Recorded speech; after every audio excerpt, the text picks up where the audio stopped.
I think it's cool to be what I would consider a positive outcast versus just, I think for a lot of us, we're afraid to be outsiders. So what we do is we change ourselves and we mold ourselves and we fit ourselves into a box that other people are in. The cool thing back then was being invited to every party, being a part of every club, knowing everybody, being there for everybody, having all the girls try to date you, all the guys try to be your friend. Like, it was a phase. And it was awesome in some ways. Here we go. Next Level Nation, welcome back to another episode of Next Level University, where we help you level up your life, your love, your health, and your wealth. Today, for episode number 1784, what used to be cool isn't what's cool now. I'm not talking about music. I'm not talking about movies. I'm not talking about food necessarily. What I wanted to talk about was how a lot of the things that I thought were super cool in my mid-20s, early 20s, maybe even late 20s, it's kind of the opposite now. I used to think it was cool to get up early. I think it's cool to go to bed early. That has completely changed for me. I used to love staying up late. I don't like staying up late anymore. Something has shifted in me. So a couple weeks ago, 2 weeks ago, 3 weeks ago, I was going to watch UFC. And UFC ends at like 1 o'clock in the morning, depending on where the fights are. And it was like 10 o'clock. And I remember I usually watch in the living room, and I went to Tara and I said, "Hey, are you going to bed?" And she's like, "No, I'm just kind of vegging out." And I said, "Can I watch the fights in here with you? I'll watch them in bed." And she's like, "Yeah, sure." And I watched like one fight. It was probably like 10:30, and then I was like, "Honestly, I'm just going to go to bed, and I'll just get up at 6 tomorrow, and then I'll do my work, and then I'll watch the fights later in the afternoon on Sunday." I don't like staying up late anymore. I used to think it was super cool. I also used to think it was super cool to not get 8 hours of sleep. And that's like a whole nother thing that's like a huge focus right now, is just try to get 8 hours of sleep. If I can get 8 hours of sleep, my day is just infinitely better. Yeah, it's not close. It's not close. But I used to think it was cool, maybe it was ego or whatever, to say like, yeah, I only got 4 hours of sleep last night. Now when I say that, it's like, Kev, you are jeffing. Yeah. You're jeffing so hard. And you can't sustain this life at all with 4 hours of sleep. No. Another thing is I used to think it was cool to not know how much money I had or where it was coming from. This is probably like mid-20s. It was just kind of cool to say like, yeah, I don't even really worry about it that much. You know, I know it's there. I know it's... Alan just made a face at me, a very judgmental face for those of you who are just listening. But I think that was true. It was about how much money you made, not how much money you had back then. And I think that's just evolution. I think that's evolution. Last one that I would add. Alan and I gave a speech to a school in Wisconsin, and it was 3 different age groups. And I wanted to say this, but I didn't want to sound like a dick. To were they juniors and seniors? The oldest so group? we did 7th and 8th. No, we did 8th and 9th. And then 10th and... No. I'm sorry. Yeah, we did 7th and 8th, which was technically middle school, but in the high school.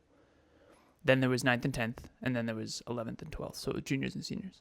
So I wanted to say to them, I know that everything we say is going to sound super dumb and probably pie in the sky, and it's not cool to get better. I think getting better is one of the coolest things in the world. And I never, ever, ever did. I never thought self-improvement was cool. Ever. I thought it was weird. It didn't make any sense to me. Until I started, obviously, and then we went all in on it. But it used to be cool to say you didn't really care.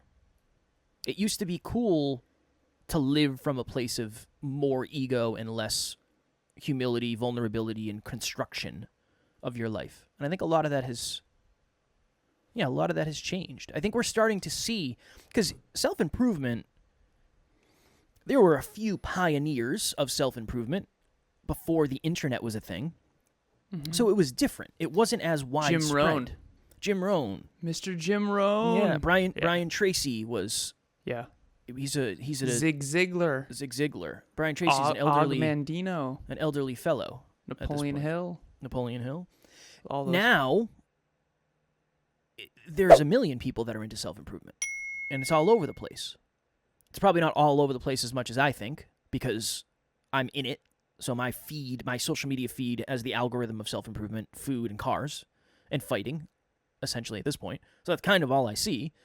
But yeah, I thought it'd be a cool episode. What do you think is cool today that you didn't think was cool back then? Or what did you think was cool back then that you don't think is cool today? Oh, such a hard conversation because I'm so upset with myself for this. I didn't think reading was cool. I remember at one point, I actually thought it was awesome that I could get straight A's all through high school and go to a really, really prestigious technical college and not have to read a lot. I remember I've said this before, back when Facebook was only college students, you needed to have a college email to get on Facebook. And it used to just say, Alan Lazarus is blank. That was a status update. Alan Lazarus is, I read somewhere about the dangers of drinking, so I quit reading. I saw that recently and I thought of you. Did you? Mm-hmm. Yeah. And I would play basketball, I would lift weights, I would drink, I'd party. I would never read.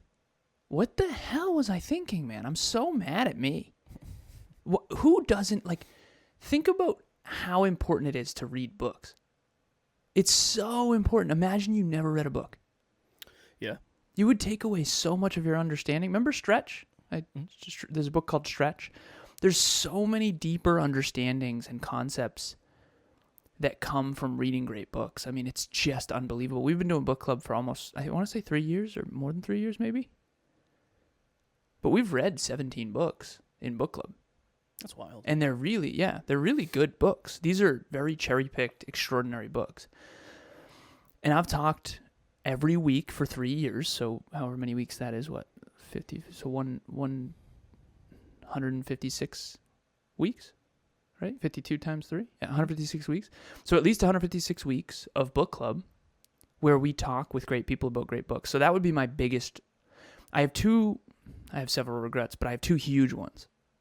Huge ones. Number one, what was the deal with all the alcohol, Alan? You poisoned your brain, sir. Not okay. Holy crap. Yeah. I had a lot of fun. And don't get me wrong. I mean, every now and then you got to run amok when you're a kid. I knew some people that didn't party at all, and I figured they would regret that eventually. And I honestly do think they will. But what the hell, man? You do not have to do that many shots, Alan. You could just get a buzz going. What are your thoughts on that, right? You don't have to get hammered. So I regret drinking as much as I did and as often as I did, definitely. That was cool, and it was cool, quote unquote. Yeah. And it's definitely not now. I don't drink. I haven't drank in... Last time I drank was back in 2019. Summer of 2019, I want to say. Remember, I was in Westerly, Rhode Island. So anyways, that's one. Biggest regret by far is the amount that I've drank alcohol. Poisoning my brain. What do you think you did to your brain? I don't. How would you quantify it? So there's the things that I study the most, I try to study the most are mathematics, physics, chemistry, biology, physiology, neuroscience, and psychology. I think that's the if you understand all those, you really understand a lot. And then there's other things like economics and all that stuff. But at the end of the day, the neuroscience shows that I just made my brain a lot worse. And that's the less technical way to explain it. But there's something called a myelin sheath that... I remember that. Myelin sheath, you remember? Yeah. NLU listener, what is happening? I just wanted to jump in here and let you know, if you want to get to the next level faster, we have a free virtual monthly meetup at the first Thursday of every month, 6 p.m. Eastern Time.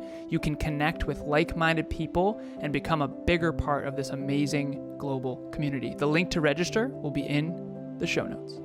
So I just made less neural connections than I should have. And there's a TED Talk called What I Learned from 80,000 Brain Scans. And essentially, I remember I went into my chiropractic. Wow, this must have been from all the drinking. I went into my chiropractor's office years ago. I'm talking, I was in my early 20s, probably. And I saw a photo of all the different brains. And it was brain scans of people that smoke, people that do cocaine, people that do meth, all the different, and people who drink alcohol. And then it showed a healthy brain scan. And the healthy brain scan was very clearly good shape. There's no holes, no craters, that kind of thing. And you can look a lot of this up, anyone listening. But essentially, there's nothing more important. Like, people say, well, think, use your heart, not your mind, and all that stuff. It's like, listen, all of it's in your brain. If you take someone's brain out, that's the end. Yep. You need a heart too, obviously, but the point is that all your emotions, physical, mental, emotional, spiritual, right? All of you is in your brain. Without a healthy brain, you can't have a healthy life. I don't care how good your body is. You need a great body and you need a great brain. Need it. It's a necessity. Everything else is built on that. I mean, I had my grandma. She was 94 years old. I remember we went to see her before she passed away, and she thought I was my mom's husband. She said, "Wow, you got a good one." And it was like, "Grandma, oh my goodness." Right? I mean, I do look like my dad, my birth father, so maybe that was what was happening, but she got Alzheimer's. She never got good sleep. She never took care of her brain to the extent that she should have, in my opinion. And she started losing her mind. As painful as this is to talk about, she started losing her mind in her 80s. And honestly, she was never that sharp before that. And that's really hard for me to say on a public medium, but that's the facts. Everyone else sees people's bodies. I see their mind. You mentioned how sometimes we went on a podcast recently where it was 4 of us, and Kev said, I could tell Alan was judging me. And when he says judging, what he really means is I'm a scientist who is trying to understand where everyone's at intellectually. You've always been a physical specimen when it comes to, like, what's your physique, and, like, if I were to get in a fight with you, would I be okay? And that tends to be your go-to. Mine is intellectual. I know if you're sharp or not. Like, when I first met you, you were sharper than people think. I accept that. Yeah, you were sharper than you thought, for sure. You were, and again, maybe less than I thought. I'm kidding. But that's very possible.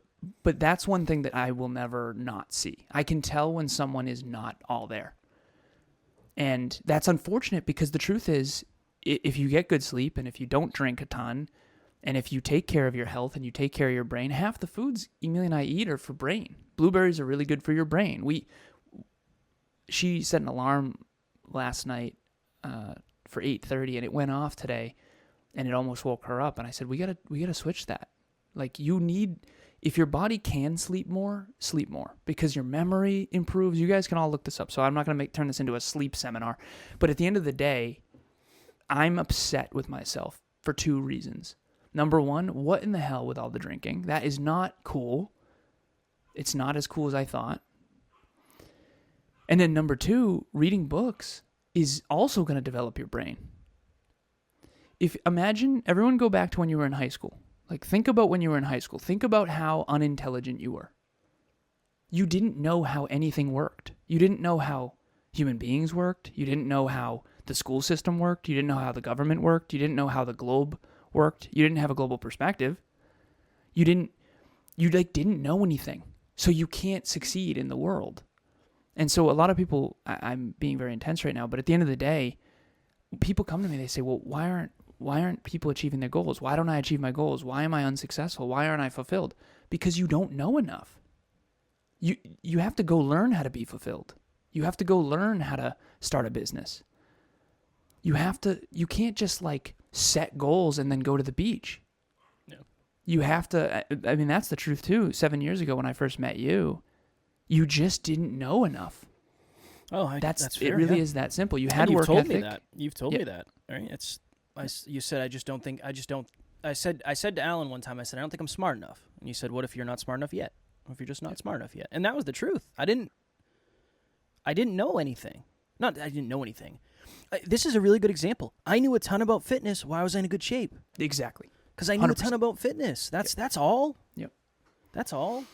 I know my Wi-Fi is jeffing, so no worries on that. All right, we only have a couple minutes. This is another thing that really jumps off the page for me.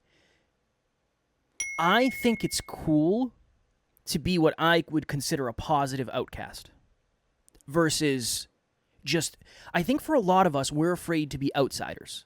So what we do is we change ourselves and we mold ourselves and we fit ourselves into a box that other people are in. And then we're unfulfilled and we're unhappy and we regret it. I wish I just went more in the direction of trying to be a positive outcast. And I think I kind of did.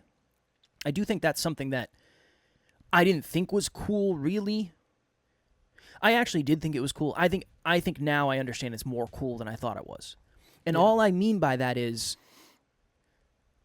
I go to bed at 10 o'clock every night.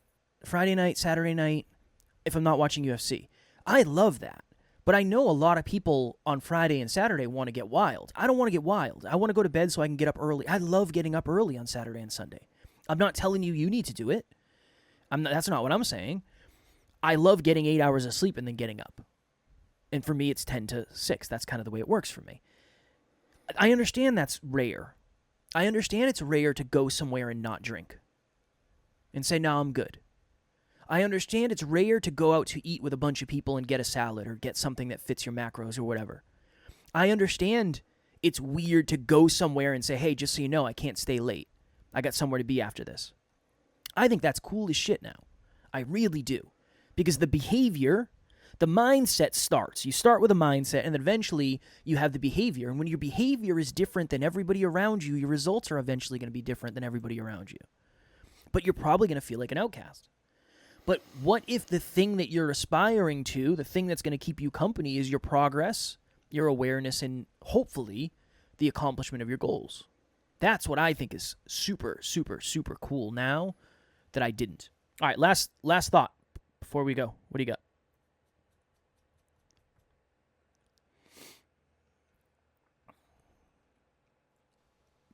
I do think that all of us, when we're in high school or middle school or whatever, I think that the goal is ultimately to fit in with the cool kids. Or whatever. And I'm sure that everyone has some flavor of trying to fit in with the quote-unquote popular kids or whatever. I would say that is the biggest mistake you can make. I made that mistake too. And eventually I did become one of the popular kids, quote-unquote, or cool kids or whatever, particularly in college. And that was the most unfulfilled I've ever been. There was a time when there was someone in college who came to me and said, you are the most popular person on this campus. You know everyone. And I really would say I was on the very top of that list, yes. I knew everyone, but I lost myself. And so I would say the cool thing back then was being invited to every party, being a part of every club, knowing everybody, being there for everybody, having all the girls try to date you, all the guys try to be your friend. Like, it was a phase. And it was awesome in some ways. But I would say the downsides are massive. And I think it was a mistake. I would rather be a high-value, virtuous man that carves his own unique path. And I do think that everyone falls for that to some extent. I think I just fell for it a lot more than I'm proud of. Next Level Nation, if you are focused on raising your awareness, make sure you are subscribed to the podcast so you never miss an opportunity to get to the next level, whatever that means for you. Everybody has a different level. Everybody has a different start, but progress is personal, but progress is progress. So make sure you're subscribed on whatever podcast platform you are listening to us on, or make sure you're subscribed on YouTube if you watch us in glorious high-def 4K. I had someone reach out yesterday for coaching. This is awesome. if you have ever considered getting a coach, this person said, well, I don't have a business yet. I said, just consider it a success coach until we do build a business, because she does intend on it. You're going to get accountability. You're going to get habit tracking. You're going to get metrics to stay on track. You're going to be more successful. I will help you become more successful, fulfilled too, in alignment too, consistent as well. But ultimately, my focus in coaching is to make you as successful as possible without going outside of alignment. As always, we love you. We appreciate you. Grateful for each and every one of you. And at NLU, we do not have fans. We have family. We will talk to you all tomorrow. Talk to you soon.